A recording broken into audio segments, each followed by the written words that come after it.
Halo teman-teman kos-kosan, gimana kabar kalian? Baik-baik saja kan?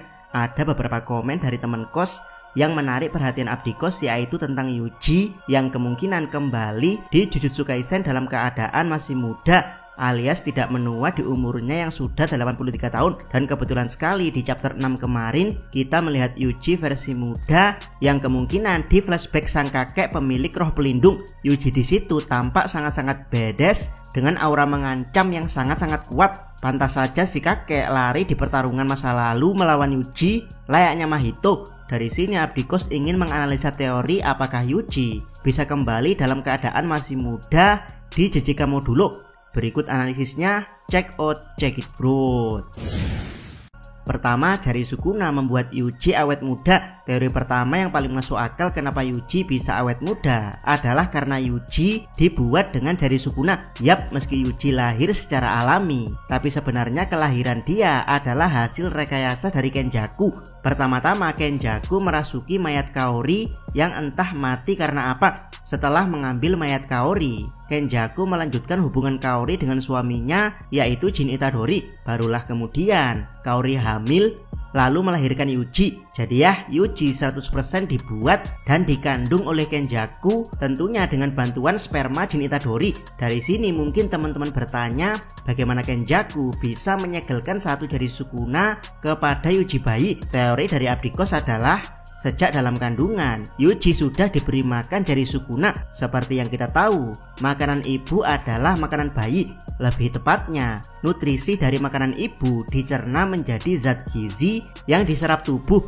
Kemudian zat tersebut disalurkan melalui plasenta dan tali pusar ke janin untuk mendukung pertumbuhannya. Jadi yang memakan satu jari Sukuna bukanlah Yuji ketika bayi, tapi Kenjaku saat Yuji masih ada di dalam perutnya dalam kurung saat hamil. Ditambah fakta bahwa Yuji juga terbuat dari sperma reinkarnasi kembaran Sukuna dalam kurung Jin Itadori. Sangat masuk akal jika Yuji semenjak masih dalam perut Kenjaku sudah mampu mencerna dan melebur kekuatan jari Sukuna yang dimakan Kenjaku lalu disalurkan ke plasenta. Jadi ya, sejak awal Yuji memang diciptakan Kenjaku sebagai wadah Sukuna.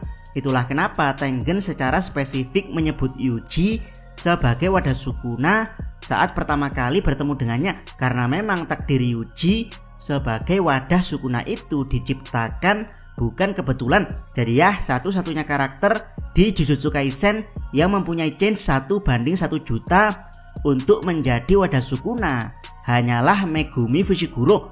Tidak dijelaskan secara spesifik kenapa Megumi bisa cocok menjadi wadah Sukuna alias tidak mati oleh racun dari kekuatan besar Sukuna yang tersimpan di jarinya. Tapi yang jelas, sebelum cerita Jujutsu Kaisen dibuat, dalam draft Megumi adalah karakter yang seharusnya memakan jari Sukuna sebelum GG, merubahnya menjadi Yuji.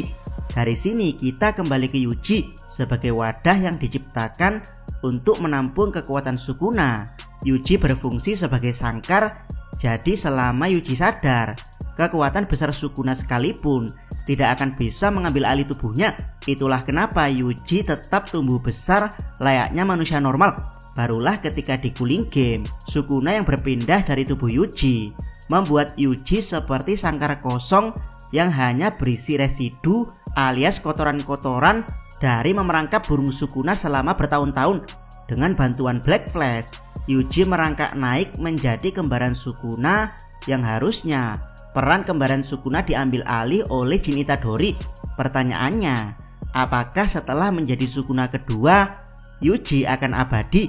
Abdi Kos sendiri tidak yakin kalau Yuji akan abadi, tapi sebagai Sukuna kedua, tubuh Yuji akan melebihi batas manusia normal layaknya Kapten Amerika. Umur dia bukan lagi seperti umur manusia modern, melainkan seperti umur Sukuna yang tidak normal di masa lalu. Bahkan ada potensi Yuji bisa memahami jiwanya sendiri sehingga bisa merubah dirinya menjadi objek kutukan agar bisa hidup abadi layaknya Sukuna. Jadi ya, di teori pertama ini Yuji bukan abadi melainkan awet muda setelah dia berhasil menjadi Sukuna kedua di Cooling Game. Kedua, memakan Dead Painting membuat Yuji abadi. Jika di teori pertama Yuji awet muda setelah menjadi Sukuna 2.0, Maka di teori kedua ini Yuji beneran abadi alias tidak menua sedikit pun setelah 68 tahun berlalu. Buat yang tidak paham, dead painting memungkinkan wadahnya mendapat hidup abadi, atau lebih tepatnya wadah mati yang dibangkitkan dengan objek kutukan hidup. Jadi wadah dead painting berfungsi layaknya player inkarnasi di Cooling Game, dengan pengecualian mereka tidak harus tunduk pada peraturan Cooling Game karena mereka bukan termasuk player inkarnasi. Jadi ya, bagaimana kalau fungsi dead painting sebagai makhluk abadi yang mengendalikan mayat korbannya tetap berlanjut pada Yuji? Maksud Abdikos adalah setelah Yuji mati, dead painting mengambil alih tubuhnya satu persatu untuk memberikan nyawa tambahan pada Yuji. Anggap saja setiap dead painting punya umur 150 tahun, layaknya Choso sebagai kakak tertua. Jadi dengan bantuan 6 dead painting yang dimakan Yuji, dia bisa dapat tambahan umur yang kemungkinan besar lebih pendek dari Choso. Sayangnya teori ini sangat lemah karena Yuji sebagai wadah Sukuna adalah sangkar. Jadi setelah objek kutukan seperti dead painting masuk ke dalam tubuh Yuji, para dead painting hanyalah burung layaknya Sukuna sebelum pindah ke Megumi. Kematian alami Yuji berarti kehancuran sangkar yang masih terdapat para burung di dalamnya, alias semua dead painting akan ikut mati setelah Yuji mati. Ketiga, terkendala ilustrator. Jika dua teori sebelumnya berhubungan dengan cerita alias berhubungan dengan universe fiksi Jujutsu Kaisen, teori ketiga ini berhubungan dengan dunia nyata. Seperti yang kita tahu, meski cerita Jijika Modulo ditulis oleh GG Akutami, tapi yang menggambar cerita ini bukanlah GG, melainkan Yuji Iwasaki. Jadi ya, menggambar karakter lama untuk muncul kembali di Jijika Modulo dalam keadaan masih muda sepertinya agak mustahil, karena ini seperti menggambar ulang Naruto di manga Boruto. Bisa dilakukan tapi feel Naruto-nya berbeda. Itulah kenapa awal cerita Modulo karakter lama seperti Yuta dan Maki ditunjukkan sudah tua, sementara flashback masa lalu para karakter lama hanya ditampakkan dari belakang. Bahkan sosok Sukuna hanya dimention dengan nama tanpa ilustrasi apapun. Ini jelas sekali menunjukkan kalau GG tidak ingin memasukkan karakter lama ke dalam Jijika Modulo, mengingat manga ini hanya berstatus spin-off. Jadi harapan teman-teman untuk mendapat Yuji muda sepertinya agak mustahil. Kalaupun harus dimunculkan, kemungkinan nantinya yang muncul adalah Yuji tua atau Yuji dewasa yang umurnya melambat untuk menua. Keempat, jika Yuji muda dipaksa muncul. Percaya atau tidak, kemunculan Yuji di chapter 6 kemarin adalah kemunculan yang sangat mengejutkan. Dari sini muncul kesimpulan kalau menggambar karakter lama oleh ilustrator baru yaitu Yuji Iwasaki adalah hal yang tidak mustahil. Bahkan hal ini direstui oleh GG Akutami. Yang menarik adalah Yuji digambarkan sebagai sosok misterius dengan jubah hitam yang membuat sang kakek lari terbirit-birit setelah dikalahkan dengan telak oleh Yuji. Pertanyaannya, kenapa Yuji harus memakai jubah hitam seakan-akan dia sedang menyembunyikan identitasnya? Feels Yuji terasa seperti Kenjaku yang menyembunyikan dirinya dari dunia Jujutsu. Jadi bagaimana kalau panel ini tidak terjadi di masa lalu tapi terjadi di masa kini, yaitu Yuji beneran masih hidup dan dia masih awet muda sampai sekarang. Buat yang tidak paham, player Cooling Game menyebar ke seluruh Jepang meski Cooling Game sendiri telah disterilkan.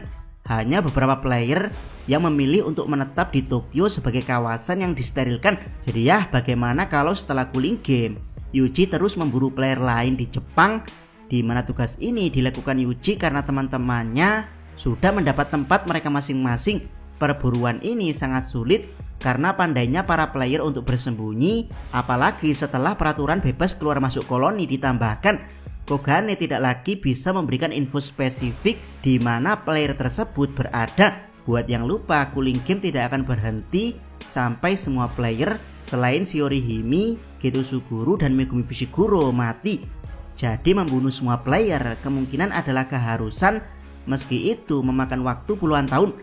Dan ya, bagaimana kalau Yuji mengincar si kakek sejak lama karena si kakek berhasil kabur saat akan dia bunuh dulunya, dan sekarang Yuji muda akan datang lagi setelah si kakek gagal dibunuh oleh Maru dan Tsurugi. Jadi alasan kenapa Yuji menutup wajahnya adalah karena Yuji tidak ingin identitasnya sebagai pemburu player Cooling Game dari masa lalu terbongkar. Abdikos suka sekali mengikuti spoiler palsu dan gambaran bagaimana Yuji muda datang untuk memburu si kakek. Bisa teman-teman lihat di spoiler palsu ini, Yuji muda terlihat sangar di mana dia mengangkat kereta seorang diri untuk menghantamkannya pada si kakek.